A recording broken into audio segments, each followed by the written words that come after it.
حمزہ شہباز کو بڑی شکست، پرویز الہی نے جگہ لے لی، تاخیر پر معذرت، ججز نے کیا کہا، آخرکار فیصلہ آ گیا۔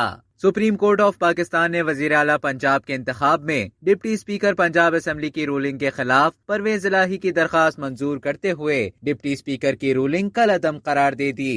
چیف جسٹس پاکستان عمر عطا بندیال کی سربراہی میں 3 رکنی بینچ نے پرویز الہی کی درخواست پر محفوظ فیصلہ سنایا۔ عدالت عظمیٰ نے حمزہ شہباز کی نئی کابینہ نوٹیفیکیشن کالعدم قرار دے دیا، جبکہ گورنر پنجاب کو آج ہی رات 11:30 بجے پرویز الہی سے وزارت اعلیٰ کا حلف لینے کی ہدایت کر دی۔ اسی طرح عدالت نے قرار دیا کہ اگر گورنر پنجاب دستیاب نہ ہو تو صدر مملکت پرویز الہی سے حلف لیں۔ گزشتہ روز ہونے والی سماعت میں سپریم کورٹ آف پاکستان نے فل کورٹ بنانے کی تمام درخواستیں مسترد کر دی تھی۔ 22 جولائی کو پنجاب اسمبلی میں وزیر اعلیٰ پنجاب کی ووٹنگ کا نتیجہ آیا تو چودھری پرویز الہی نے 186 اور حمزہ شہباز نے 179 ووٹس حاصل کیے۔ ڈپٹی اسپیکر نے چودھری شجاعت کا خط پڑھ کر سنایا اور عدالتی فیصلے کی روشنی میں ق لیگ کے 10 ووٹ مسترد کرنے کا اعلان کیا اور حمزہ شہباز کو 3 ووٹوں سے کامیاب قرار دیا۔